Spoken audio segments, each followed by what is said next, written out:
بسم اللہ الرحمن الرحیم۔ السلام علیکم۔ پروگرام الکلام میں آپ تمام دیکھنے والوں کو خوش آمدید۔ 2025 ہم سے رخصت ہو رہا ہے۔ اسی مناسبت سے اور اسی حوالے سے آج میں نے جس موضوع کا انتخاب کیا ہے وہ ہے طہارت و پاکیزگی۔ اس موضوع کے انتخاب کی بنیادی وجہ یہ ہے کہ اگر ہم اپنی زندگی کو کامیاب گزارنا چاہتے ہیں اور ہم یہ چاہتے ہیں کہ ہمارا خدا بھی ہم سے خوش ہو اور آخرت بھی ہماری سرخرو ہو جائے، تو پھر ہمیں چاہیے کہ ہم اپنی طہارت اور پاکیزگی کا خصوصی اہتمام کریں۔ ہم ایک نئے سال میں داخل ہونے والے ہیں، یعنی 2026 میں۔ تو ہمارا عزم، ہمارا ارادہ اور ہمارا منصوبہ اور پلاننگ کیا ہونی چاہیے، یہ سب سے اہم بات ہے۔ اور یہ بڑی بنیادی بات ہے کہ بحیثیت مسلمان اگر ہم جائزہ لیں، ہم دیکھیں کہ ہم پر سب سے بڑی ذمہ داری اللہ کی طرف سے کیا عائد ہوتی ہے، وہ سب سے بڑی ذمہ داری یہی ہے کہ ہم اپنے ظاہر کو اور اپنے باطن کو پاک اور صاف رکھیں۔ اسلام کا پورا نظام اگر آپ اس کا مطالعہ کریں تو اگر میں اس پورے نظام کو صرف ایک لفظ میں بیان کروں تو وہ یہ ہے کہ اسلام کی ہر عبادت، ہر معاملہ اور ہر عقیدہ ہمیں اسی بات کی ہی تعلیم دیتا ہے کہ ہم اپنے آپ کو پاک اور صاف رکھیں۔ آج ہم جس زمانے میں اور جس دور میں جی رہے ہیں، برائی ہو، آنکھوں کی ناپاکی ہو، یا سننے سے متعلق ہو یا بولنے سے متعلق ہو، اس کے مواقع بہت زیادہ ہیں اور بہت ہی آسان ہیں۔ اس لیے اگر ہم یہ چاہتے ہیں کہ کوئی ایسا تہیہ، کوئی ایسا ارادہ، کوئی ایسا عہد ہم اپنے ساتھ کریں تو وہ عہد یہی ہے کہ ہم ایک نئی زندگی کا اور ایک نئے سال کا آغاز کرنے والے ہیں، اور اس نئے سال میں ہمارا عہد کیا ہونا چاہیے؟ وہ یہ ہونا چاہیے کہ اللہ ہم اپنی آنکھوں کی حفاظت کریں گے، اپنی نگاہوں کی حفاظت کریں گے۔ اے اللہ ہم اپنے خیالات پر پہرا بٹھائیں گے، ہم اپنی سوچ کی، اپنی فکر کی، اپنے خیالات اور تخیلات کی حفاظت کریں گے۔ اے اللہ ہم اٹھنے والے ہر قدم کو خیر کی طرف اٹھائیں گے۔ اے اللہ ہم اپنے بڑھنے والے ہاتھ کو ہمیشہ کسی مظلوم کی مدد کے لیے اپنے ہاتھوں کو بڑھائیں گے۔ ہم اپنے کانوں سے فحش، بے حیائی کی باتیں نہیں سنیں گے، اور ہمیشہ اچھی باتیں ہم اپنے کانوں سے سنیں گے۔ اور یہ زبان کہ جو یہ بولنے کی طاقت تو نے ہمیں عطا کی، یہ کلام کی طاقت عطا کی، یہ تکلم کی طاقت عطا کی، ہم اسے ہمیشہ تیری مخلوق کے دل جوئی کے لیے استعمال کریں گے۔ اپنی گفتگو سے کسی کا دل نہیں دکھائیں گے، بلکہ دلوں پر مرہم رکھیں گے۔ غمزدہ لوگ، دکھی لوگ، مصیبتوں میں گھرے ہوئے لوگوں کے لیے ہم تسلی کا، تشفی کا، سکون کا باعث بنیں گے۔ یہ ہے 2026 کا آغاز اور اس 2026 میں کیا جانے والا عہد اور وعدہ جو ہمیں اللہ سے کرنا چاہیے۔ اب آئیے ہم رسول اللہ صلی اللہ علیہ وسلم پہ جو قرآن اترا، اللہ کی کتاب نازل ہوئی، دیکھتے ہیں کہ وہ کس طریقے سے ہمیں بتاتی ہے کہ ہم اپنی طہارت کا انتظام کریں۔ اور پھر ہم دیکھتے ہیں رسول اللہ صلی اللہ علیہ وسلم کی احادیث اور آپ کی سیرت کا مطالعہ کریں گے کہ جس سے ہمیں معلوم ہوگا کہ کس طریقے سے ہمیں اپنی طہارت اور پاکیزگی کا اہتمام کرنا چاہیے۔ ناظرین کرام، جیسے میں نے آغاز میں کہا کہ اسلام کا پورا نظام اگر اس کا مطالعہ کریں گے تو اس میں صرف اور صرف جو بات آپ کو نظر آئے گی وہ طہارت اور پاکیزگی کی ہوگی۔ اور خاص طور پر آج اس حوالے سے میں اس لیے بھی بات کر رہا ہوں کہ نوجوان، ہمارے بچے اور بچیاں جس زمانے میں اور جس عصر میں اور جس دور میں جی رہے ہیں، یہاں نیکی کے مواقع بھی بہت ہیں، اس میں کوئی شک نہیں ہے۔ یعنی سائنس نے، ٹیکنالوجی نے، سوشل میڈیا نے، اس موبائل نے ہمارے لیے نیکی کے مواقع بھی بہت آسان کر دیے اور ہماری پہنچ میں کر دیے۔ اسی طرح گناہوں کے مواقع بھی ہمارے لیے آسان کر دیے اور ہماری پہنچ میں کر دیے۔ پہلے نیکی کے کام کے لیے سفر کرنا پڑتا تھا، اٹھنا پڑتا تھا، جانا پڑتا تھا۔ آج وہی نیکی ہم اپنے بستر پر اور اپنے گھر میں، اپنے کمرے میں بھی حاصل کر لیتے ہیں، سر انجام دے لیتے ہیں۔ برائی کرنے کے لیے کبھی گھر سے نکلنا پڑتا تھا، سفر کرنا پڑتا تھا، لیکن وہ برائی آج ہم اپنے بیڈ روم میں، تنہائی میں، خلوت میں وہ برائی کر لیتے ہیں۔ دونوں کام آسان ہو گئے۔ تو آئیے قرآن مجید کو ہم پڑھتے ہیں، دیکھتے ہیں کہ اللہ سبحانہ و تعالیٰ کس طرح ہمیں اس کی تاکید بھی کرتا ہے اور کس طرح اللہ سبحانہ و تعالیٰ ہماری رہنمائی بھی اس حوالے سے فرماتا ہے۔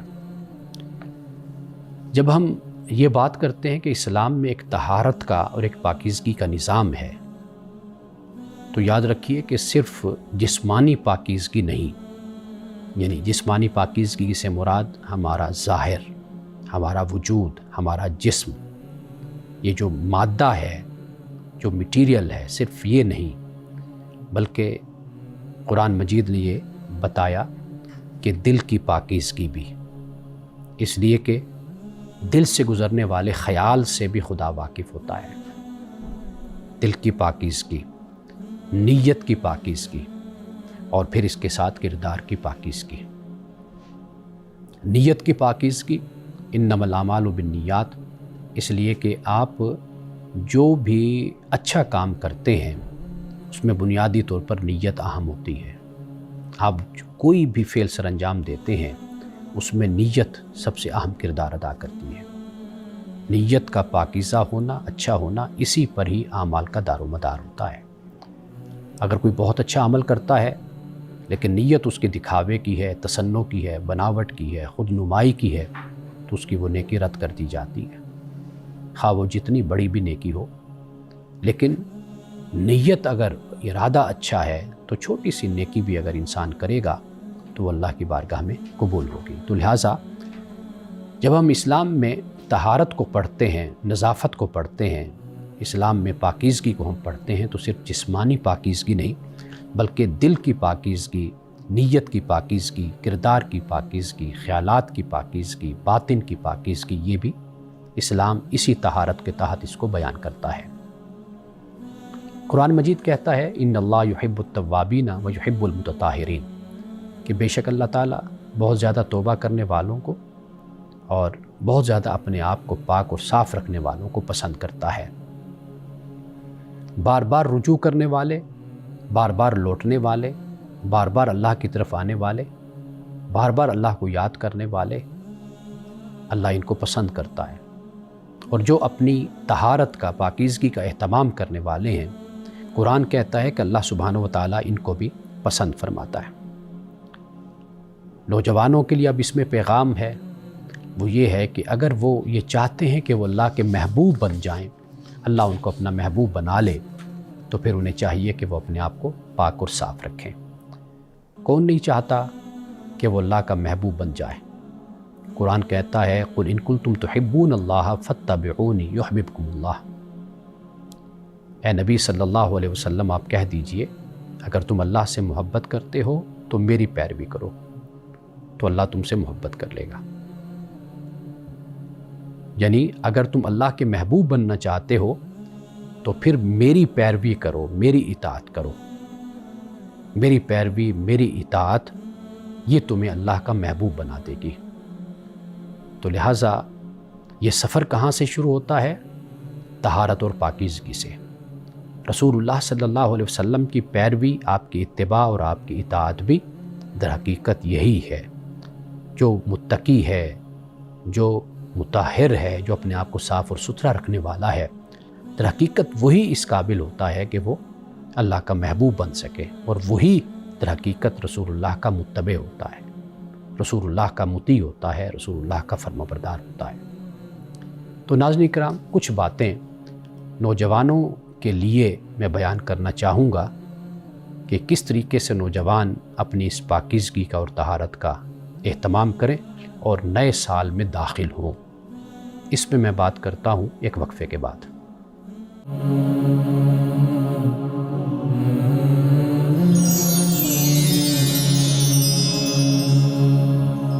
سب سے پہلے تو نوجوانوں کو گناہ کے بارے میں سمجھنا چاہیے کہ گناہ کیا ہے۔ قرآن مجید کا جب ہم مطالعہ کرتے ہیں تو بنیادی بات اگر ہم گناہ کی تعریف کرنا چاہیں تو سمپل اور سادہ تعریف یہ ہے کہ جو فعل، جو عمل اللہ کی نافرمانی کہلایا جاتا ہے، گردانا جاتا ہے، تو وہ گناہ ہے، وہ معصیت ہے۔ اللہ نے حکم دیا یہ کام کرنا ہے، اگر کوئی نہیں کرتا تو یہ گناہ ہے۔ اللہ کا حکم ہے کہ یہ نہیں کرنا، منع کیا گیا، وہ کرتا ہے تو یہ گناہ ہے۔ لیکن ناظرین کرام، قرآن مجید نے گناہ کے لیے جو الفاظ استعمال کیے ہیں وہ الفاظ ایسے ہیں کہ اگر آپ اس کے لغوی معنی میں، اس کے مفہوم میں اور اس کی گہرائی میں اگر جائیں تو آپ حیران ہوتے ہیں کہ اللہ سبحانہ وتعالیٰ نے ایک لفظ میں کیا کچھ بیان کر دیا۔ یعنی مثال کے طور پر دیکھیے کہ جب سیئہ کا لفظ استعمال کیا جاتا ہے، یعنی یہ وہ عمل ہے، وہ فعل ہے کہ جو عقل اور فطرت جس کو پسند نہیں کرتی، جو بدصورت ہے، جو بدترین ہے، گندہ ہے، عقل اور فطرت یعنی انسان اس کو دیکھتا ہے، اس کو کرتا ہے، لیکن اس کی عقل اور فطرت مانتی ہے کہ یہ کام بدصورت ہے، گندہ کام ہے۔ اور جو اچھائی ہے اس کو قرآن پاک نے حسنہ کہا ہے۔ حسنہ، حسن، حسین، خوبصورت۔ انسان کی عقل اور فطرت جس کام کو اچھا سمجھتی ہے، دین اسی کام ہی کو کہتا ہے کہ یہ حسنہ ہے۔ قرآن پاک نے اسی طرح الاسم کہا۔ رسول اللہ نے فرمایا الاسم ما حاک فی صدرک، گناہ وہ ہے جو تیرے دل میں کھٹکے۔ یعنی انسان ایک گناہ کرتا ہے اور اس گناہ سے وہ سکون حاصل کرنا چاہتا ہے، لیکن وہی گناہ اس کی بے چینی میں اضافہ کر دیتا ہے، اس کو مضطرب کر دیتا ہے۔ وہ غلط کام کر رہا ہے، اس بنیاد پر کر رہا ہے کہ میں اس کام سے سکون حاصل کروں گا۔ جیسے لوگ معصیت کرتے ہیں، گناہ کرتے ہیں، بدکاری کرتے ہیں، تو وہ یہ سمجھتے ہیں کہ اس سے ہمیں کچھ سکون ملتا ہے یا سکون ملے گا، لیکن اس سے ہوتا کیا ہے؟ وہ گناہ کا ارتکاب ان کے اندر بے چینی پیدا کر دیتا ہے، اضطراب پیدا کر دیتا ہے۔ وہ جو سکون چاہ رہے ہوتے ہیں وہ سکون ان کو نہیں ملتا۔ تو قرآن مجید نے اس کو اسم کہا ہے۔ یہ ہے وہ گناہ کہ جسے قرآن بیان کرتا ہے۔ قرآن یہ فلسفہ بیان کرتا ہے گناہ کا کہ اس سے انسان کو کبھی سکون نہیں ملتا۔ انسان گناہ سے ہمیشہ بے چین اور مضطرب رہتا ہے، پریشان رہتا ہے۔ مایوسی یہیں سے پیدا ہوتی ہے، نفسیاتی مسائل یہیں سے پیدا ہوتے ہیں۔ لیکن جب انسان نیکی کرتا ہے، اچھے کام کرتا ہے، مثال کے طور پر نماز پڑھتا ہے، نماز سے انسان کو روحانی سکون ملتا ہے۔ الا بذکر اللہ تطمئن القلوب۔ انسان کسی کی مدد کرتا ہے تو آپ دیکھیے کہ کتنا دل کو سکون ملتا ہے کہ آج میں نے کسی شخص کی مدد کی ہے۔ آپ ذرا اسی کو دوسری طرف دیکھ لیجئے کہ اگر کسی سے کوئی اس کا حق چھین لیتا ہے، اس پر ظلم کرتا ہے، آپ مجھے بتائیے کہ وہ کبھی پرسکون رہے گا؟ کبھی نہیں رہے گا۔ وہ بے چین اور مضطرب رہتا ہے، اس کو اندر سے یہ ملامت اس کا ضمیر کرتا رہتا ہے کہ یہ تم نے کیا کیا ہے۔ یہ گناہ ہے کہ جس کو قرآن مجید بیان کر رہا ہے۔ اب دیکھیے کہ وہ کون سے گناہ ہیں جو نوجوانوں کے لیے آزمائش بن جاتے ہیں، امتحان بن جاتے ہیں۔ سب سے بڑی بات وہ یہ ہے کہ نظروں کی، نگاہ کی بے احتیاطی۔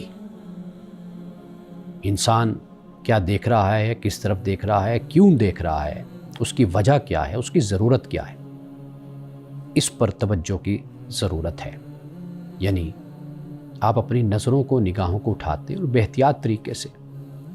آپ یہ نہیں دیکھتے کہ یہ لڑکا ہے، یہ لڑکی ہے، یہ مرد ہے، عورت ہے، کون ہے، اپنا ہے، اجنبی ہے، غیر ہے، اس سے مجھے کوئی کام ہے یا نہیں ہے۔ اس کے برعکس دیکھتے چلے جاتے ہیں۔ تو یہ جو گناہ آزمائش بنے ہیں آج ہمارے نوجوانوں کے لیے، وہ نگاہوں کی بے احتیاطی بھی ہے۔ یعنی موبائل ہے، سوشل میڈیا ہے، کہ جس کے ذریعے سے انسان گناہوں میں ملوث ہوتا چلا جاتا ہے۔ تو نظروں کی بے احتیاطی یہ کہاں لے کر جاتی ہے انسان کو؟ بڑے بڑے گناہوں تک لے کر جاتی ہے۔ قرآن مجید کہتا ہے وَلَا تَقْرَبُوا الزِّنَا، زنا کے قریب نہ جاؤ۔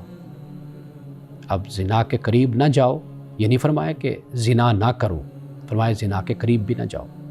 وَلَا تَقْرَبُوا الْفَوَاحِشَ مَا ظَهَرَ مِنْهَا وَمَا بَطَنَ، فرمایا کہ فواحش کے قریب نہ جاؤ، جو ظاہر بھی ہیں جو باطن بھی، چھپے ہوئے بھی، دونوں کے قریب نہیں جانا۔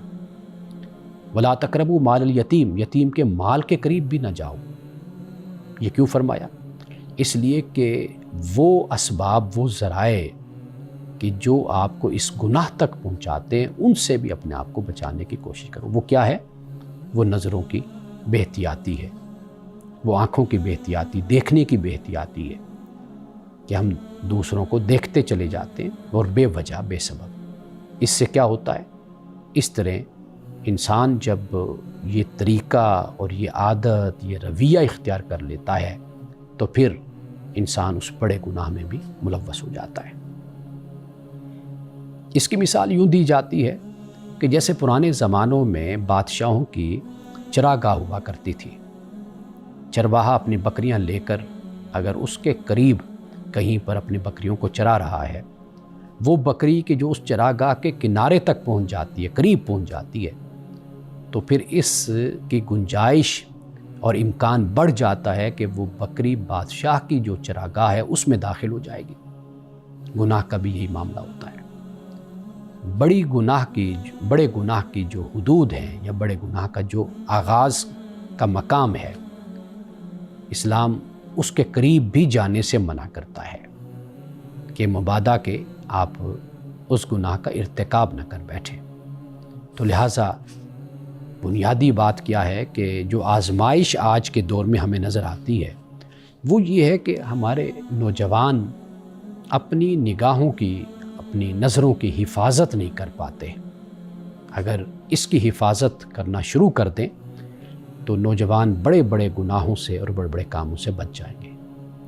اگر تھوڑا سا آپ اس پہ غور کر لیجئے کہ اس سے مزید جو آگے نقصانات کا سامنا ایک نوجوان کو کرنا پڑتا ہے، یعنی مثال کے طور پر دیکھیے کہ اسی سے ہی جھوٹ کا، دھوکے کا راستہ بھی نکلتا ہے، اسی سے ہی وقت کا ضیاع بھی ہوتا ہے کہ ہم اپنی آنکھوں سے دیکھتے ہیں، بے احتیاطی کرتے ہیں اور اس بارے میں پرہیز نہیں کرتے، تو پھر ہوتا کیا ہے؟ پھر ہمارا وقت ضائع ہوتا ہے اور پھر دھوکہ، جھوٹ، فریب، چونکہ گناہ کی ایک لذت، گناہ کبھی بھی بانجھ نہیں ہوتا، یہ بات یاد رکھیے۔ اسی طرح نیکی بھی بانجھ نہیں ہوتی، گناہ بچے دیتا ہے، اسی طرح نیکی بھی بچے دیتی، یعنی انسان ایک اچھا کام کرتا ہے، اس سے جڑے ہوئے دوسرے کام سے بھی انسان پھر فیض یاب ہو جاتا ہے۔ گناہ ایک کرتا ہے تو اس گناہ کے ساتھ دوسرے گناہ میں بھی انسان ملوث ہو جاتا ہے۔ اب آگے دیکھیے کہ بچنے کا طریقہ کیا کیا جانا چاہیے۔ واضح بات ہے کہ جب ہم یہ بات کر رہے ہیں کہ نظروں کی بے احتیاطی ہے، نگاہوں کی بے احتیاطی ہے، تو سب سے پہلی بات جو ہمارے سامنے آتی ہے وہ یہی ہے کہ نوجوان اپنی نگاہوں کی حفاظت کریں۔ قرآن پاک نے اس کو اس طریقے سے بیان کیا ہے کہ قُل لِّلْمُؤْمِنِينَ يَغُضُّوا مِنْ أَبْصَارِهِمْ وَيَحْفَظُوا فُرُوجَهُمْ قُل لِّلْمُؤْمِنَاتِ يَغْضُضْنَ مِنْ أَبْصَارِهِنَّ وَيَحْفَظْنَ فُرُوجَهُنَّ، فرمایا کہ اے نبی صلی اللہ علیہ وسلم مومنین سے کہہ دیجئے کہ اپنی نظروں کی حفاظت کریں اور اپنے موڈیسٹی کی، اپنی فروج کی بھی حفاظت کریں۔ اسی طرح عورتوں سے فرمایا کہ اے نبی عورتوں سے، مومنین مومنات سے فرما دیجئے کہ وہ اپنی نظروں کو جھکا کر رکھیں اور اپنی عصمت کی حفاظت کریں، یعنی مرد بھی اپنی نظروں کو جھکا کے رکھیں اور عورتیں بھی۔ قرآن مجید جب ہم پڑھتے ہیں تو اللہ سبحانہ و تعالیٰ نے مرد اور عورت میں کسی طرح کی بھی تفریق نہیں رکھی۔ اگر وہ اچھا کام کرتے ہیں تو خدا کی طرف سے اجر بھی ان کے لیے برابر ہوگا، برا کام کریں گے تو سزا میں بھی کوئی کمی بیشی نہیں ہوگی۔ یعنی صنف کی بنیاد پر کوئی تقسیم نہ گناہ کی تقسیم ہے اور نہ نیکی کی تقسیم ہے۔ بدقسمتی یہ ہے کہ ہمارے معاشرے میں مرد کا جو گناہ ہے، مرد کا جو جرم ہے، اس پر پردہ ڈالا جاتا ہے، یعنی اس کو اہمیت نہیں دی جاتی. کہا جاتا ہے یہ تو لڑکا ہے، یہ تو مرد ہے، خیر ہے اگر یہ کر لیتا ہے. جب عورت کوئی ایسا قدم اٹھاتی ہے تو اس پر پھر پورا خاندان، پورا معاشرہ پھر لعنت ملامت کرتا ہے. کیوں؟ اس لیے کہ وہ تو لڑکی ہے. لیکن جب ہم اسلام کو پڑھتے ہیں تو اسلام اس طرح کی کوئی تفریق اپنے ہاں نہیں رکھتا. قرآن مجید نے واضح طور پر اس بات کو بیان کیا ہے کہ بھئی من عمل صالحا من ذکر او انثی وہو مؤمن، کہ مرد ہے یا عورت ہے، جو بھی اچھا کام کرے گا تو اللہ سبحانہ وتعالیٰ اسے اچھی زندگی اس کو عطا کرے گا. اس طرح ایک مقام نہیں، قرآن پاک میں کئی مقامات ہیں جہاں اللہ سبحانہ وتعالیٰ نے اس بات کو بیان کیا. للرجال نصیب مما اکتسبوا وللنساء نصیب مما اکتسبن. مردوں کے لیے حصہ ہے اس سے جو انہوں نے کمایا، اور عورتوں کے لیے حصہ ہے اس سے جو انہوں نے کمایا. دونوں میں کوئی تفریق نہیں ہے. تو یہاں پر بھی اللہ سبحانہ وتعالیٰ نے جب یہ فرمایا نبی اکرم صلی اللہ علیہ وسلم سے کہ آپ کہہ دیجئے مومن مردوں سے، تو وہاں پہ وہی بات بیان کی جو مومنات یعنی مومن عورتوں سے جو بات کہی گئی ہے. تو دونوں میں کوئی فرق نہیں ہے.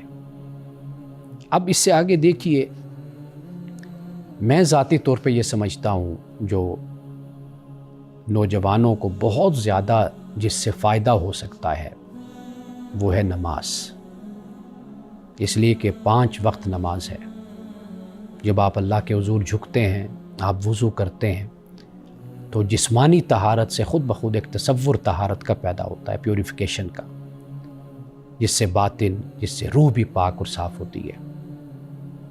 میں یہ سمجھتا ہوں کہ سب سے اچھا نسخہ، عملی نسخہ، روحانی نسخہ وہ نماز ہے، جو انسان کو کنسنٹریشن کی بھی ایک تربیت دیتی ہے کہ آپ اللہ کی طرف متوجہ رہتے ہیں، اللہ کا ذکر کرتے ہیں، اللہ کے حضور 5 وقت آپ حاضر ہوتے ہیں، اپنے آپ کو پاکیزہ رکھتے ہیں. یہ جو کنسنٹریشن، یہ جو توجہ ہے خدا کی طرف، یہ آپ کو آوارہ خیالات سے بچاتی ہے. قرآن مجید میں اس لیے یہ فرمایا گیا ان الصلاۃ تنہا عن الفحشاء والمنکر، بے شک نماز بے حیائی اور برے کاموں سے روکتی ہے. اس لیے کہ یہ ایک ٹریننگ ہے، یہ ایک تربیت ہے کہ جس سے ایک مسلمان گناہوں سے بچتا ہے، اللہ کی یاد میں وہ محو رہتا ہے، مصروف رہتا ہے. رسول اللہ صلی اللہ علیہ وسلم ہمیشہ حضرت بلال رضی اللہ تعالیٰ عنہ سے یہ فرمایا کرتے تھے ارحنا یا بلال، یعنی جب نماز کا وقت ہوتا، اذان دینے کا وقت ہوتا، تو آپ یہ نہیں فرماتے کہ بلال اذان دو، بلکہ آپ یہ فرماتے تھے کہ بلال میری راحت کا انتظام کرو، میرے سکون کا انتظام کرو. رسول اللہ کو نماز میں سکون اور راحت عطا ہوتی تھی. یہاں سے ہمارے لیے یہ سبق ہے کہ جب ہم نماز پڑھیں گے تو یہی نماز ہمارے لیے روحانی سکون اور روحانی اطمینان کا باعث بنے گی. رسول اللہ صلی اللہ علیہ وسلم نے ایک اور بات وہ یہ بھی فرمائی کہ آپ نے فرمایا کہ دوست، اس کے بارے میں ضرور تمہیں محتاط رہنا چاہیے، تمہیں احتیاط کرنی چاہیے. یہاں سے ہم بات کو شروع کرتے ہیں لیکن ایک وقفے کے بعد.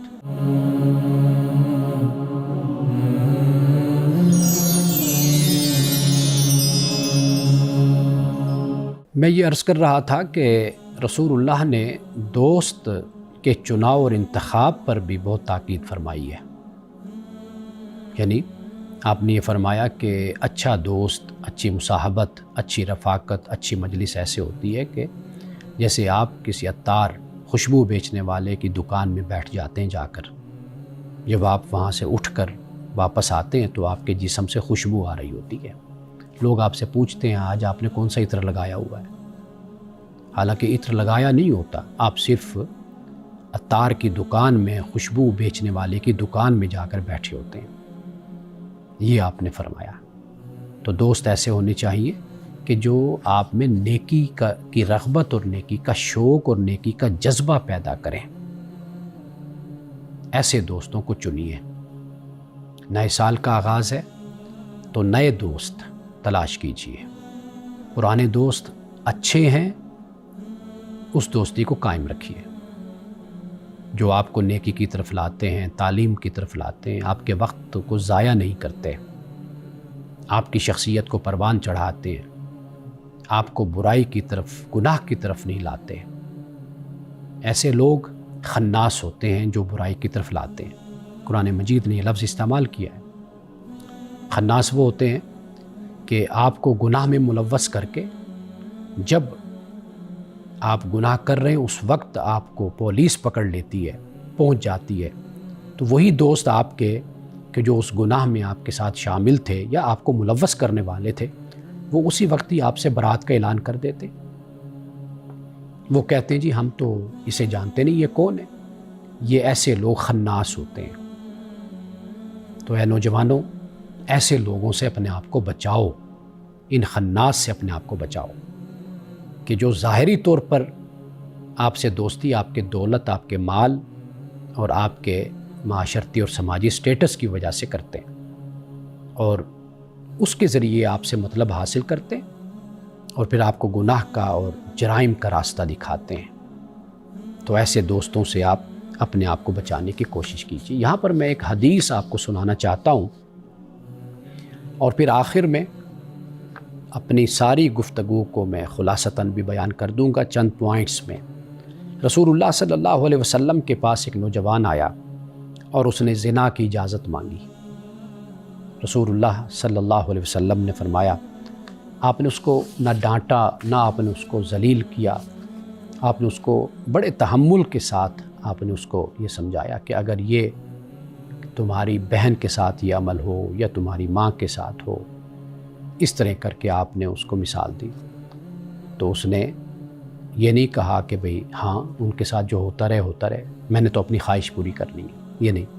واضح بات ہے کہ انسان کی فطرت ہے، ڈاکو چور کبھی نہیں انتظار میں بیٹھا ہوتا کہ آج کوئی میرے گھر بھی ڈاکہ ڈالنے آئے، کوئی میرے گھر بھی آج چوری کرنے آئے۔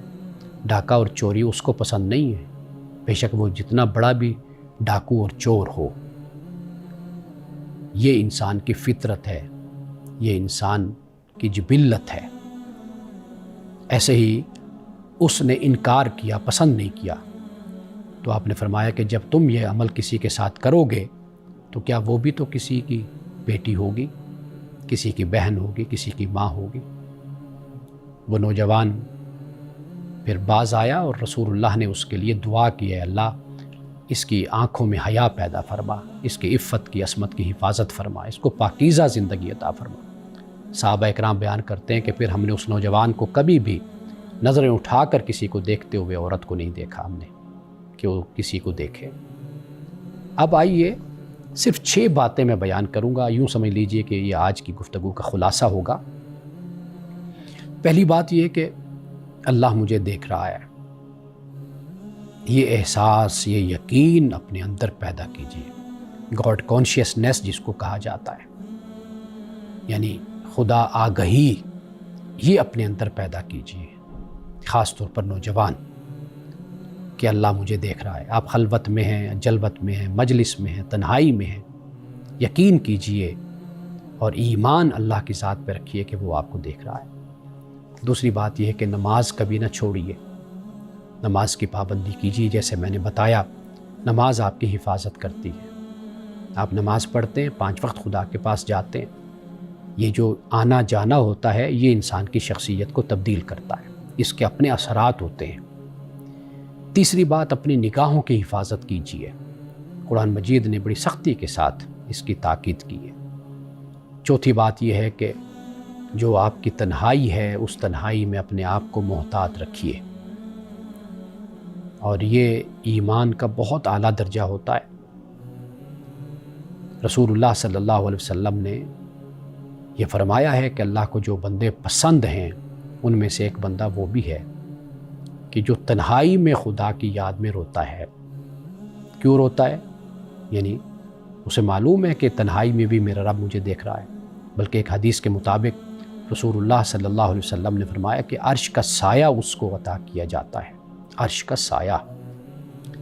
اللہ تعالیٰ قیامت کے دن ایسے نوجوان کو عرش کا سایہ عطا کرے گا، ایسے نوجوان کو کہ جسے گناہ کا موقع ملا لیکن وہ خدا کے خوف سے پیچھے ہٹ گیا، تو ایسے نوجوان کو بھی عرش کا سایہ عطا ہوگا۔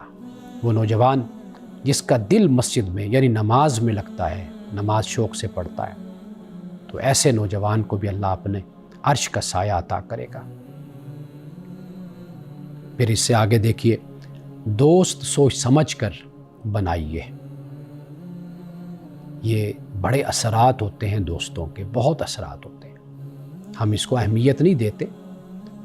ایک دوست وہ ہوتا ہے جو جیتا جاگتا آپ کے ساتھ ہوتا ہے، ایک وہ دوست ہوتا ہے جو آپ سوشل میڈیا پہ بناتے ہیں، وہ ہوتا ہے کہ جو آپ دیگر جو میڈیا ہے اس پر آپ دوست بناتے ہیں۔ اس بارے میں احتیاط کیجیے اور ہمیشہ اچھے لوگوں کو دوست بنائیے۔ اور آخری بات، اگر گناہ ہو جاتا ہے ایک انسان ہونے کے ناطے، تو پھر اللہ تعالیٰ سے توبہ کیجیے۔ ان اللہ یحب التوابین و یحب المتطہرین، بے شک اللہ تعالیٰ بہت زیادہ توبہ کرنے والوں اور پاکیزہ اپنے آپ کو رکھنے والوں کو اللہ پسند کرتا ہے۔ اللہ جانتا ہے یہ میرا بندہ ہے، بشر ہے، کمزور ہے، اس نے تخلیق کیا ہے، اس سے غلطیاں ہوں گی، گناہ ہوں گے۔ اللہ تعالیٰ نے اس لیے توبہ کا دروازہ کھلا رکھا ہے۔ قرآن پاک اسی بات کو بیان کرتا ہے کہ گناہ ان سے جہالت میں ہو جاتے ہیں، ثم یتوبون من قریب، پھر فوراً اللہ کی طرف لوٹتے ہیں، تو اللہ تواب اور رحیم ہے۔ تو اللہ جانتا ہے کہ میرا بندہ ہے، جذباتی بھی ہے، اور کبھی اس پر خواہش غالب بھی آ جاتی ہے، نفس کے دھوکے میں آ جاتا ہے، لیکن اللہ کو پسندیدہ ترین بندہ وہ ہے کہ جو گناہ کے بعد فوراً خدا کے پاس آ کر اپنے گناہ کی معافی مانگتا ہے، اللہ سے توبہ کرتا ہے۔ ناظرین کرام، پروگرام کے آخر میں ہم ہمیشہ ایک کتاب پر بات کرتے ہیں، تو آئیے آج بھی ایک کتاب ہے کہ میں چاہتا ہوں کہ میں اس پہ بات کروں اور آپ کو بتاؤں کہ یہ کتاب ہمارے لیے کتنی اہم ہے۔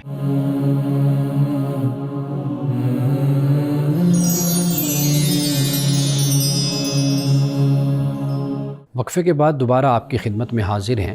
اس وقت جو کتاب میرے ہاتھ میں ہے وہ کتاب ہے فی ملکوت اللہ، یہ کتاب ہے، اور اس کتاب کے جو مصنف ہیں وہ علامہ حمید الدین فراہی رحمۃ اللہ تعالیٰ علیہ ہیں، اور اس کا ترجمہ کرنے والے الطاف احمد اعظمی، یہ بھی ایک بہت بڑی علمی شخصیت ہیں۔ انہوں نے اس کتاب کا ترجمہ کیا ہے، اور یہ کتاب بنیادی طور پر عربی میں ہے، اور یہ نام سے بھی ظاہر ہے، فی ملکوت اللہ اس کتاب کا نام ہے، یعنی اللہ سبحانہ و تعالیٰ نے انسان کو تخلیق کیا، اور پھر اللہ نے انسان ہی میں سے خلیفہ بھی بنایا، حکمران بنایا، اور پھر انسانوں میں سے ہی پھر آگے قوموں کا سلسلہ جاری کیا، جیسے قوم یہود ہے، قوم نصارہ ہے، امت مسلمہ ہے، پھر یہ سلسلہ زمین پر پھر خلافت اور اقتدار اس قوم کے پاس رہا کہ جس نے اللہ تعالیٰ سے کیے ہوئے عہد کو پورا کیا، اور جس نے اللہ سے کیے ہوئے عہد کو بھلا دیا اور اس کی خلاف ورزی کی، تو وہ پھر کار مذلت میں اور زوال کا پھر شکار ہوئے۔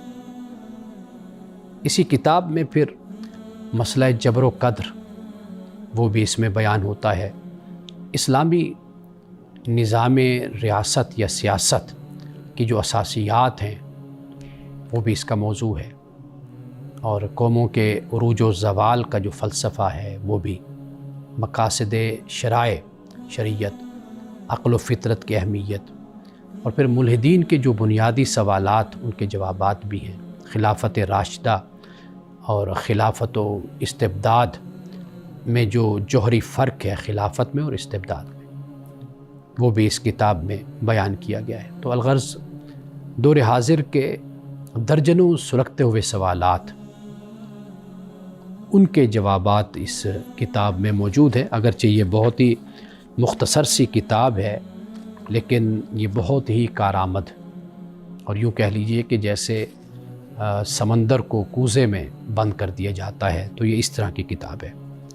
اور میں کچھ باتیں میں نے بیان کی ہیں، لیکن میں چاہتا ہوں کہ اس کی فہرست میں جو عنوانات ہیں ان کا بھی میں ایک دفعہ بیان کر دوں۔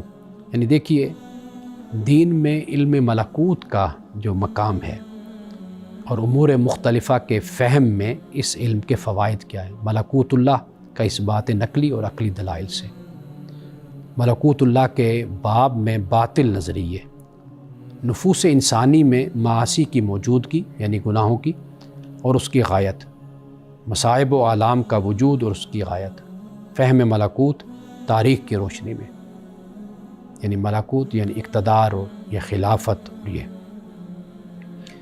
ملکوت اللہ پر اعتقاد کے عملی فوائد، اللہ تعالیٰ کا اقتدار اور اس کی بادشاہت اور اس کا جو کنٹرول ہے، اس کے بارے میں تخلیق عالم کی سب سے بڑی غایت اتمام رحمت اور لزوم ربوبیت، یعنی اللہ سبحانہ و تعالیٰ نے یہ کائنات جو تخلیق کی، اس کی غایت کیا ہے، اس کی انتہا کیا ہے، اس کا مقصد کیا ہے۔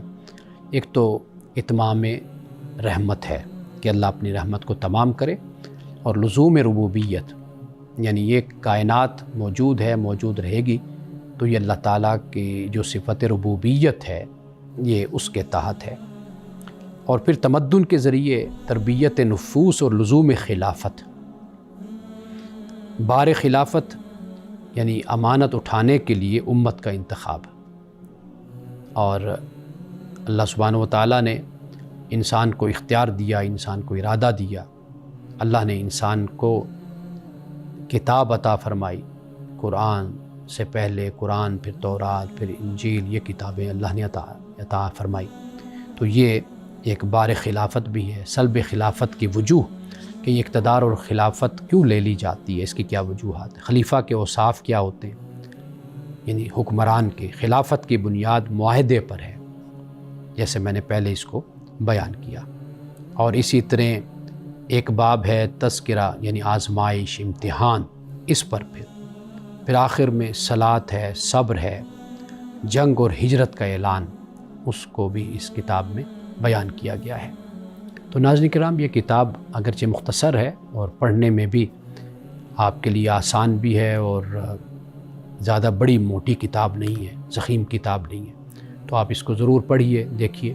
انہی الفاظ کے ساتھ آج کے پروگرام سے اجازت دیجیے، انشاءاللہ آپ سے دوبارہ ملاقات ہوتی ہے۔ السلام علیکم ورحمۃ اللہ وبرکاتہ۔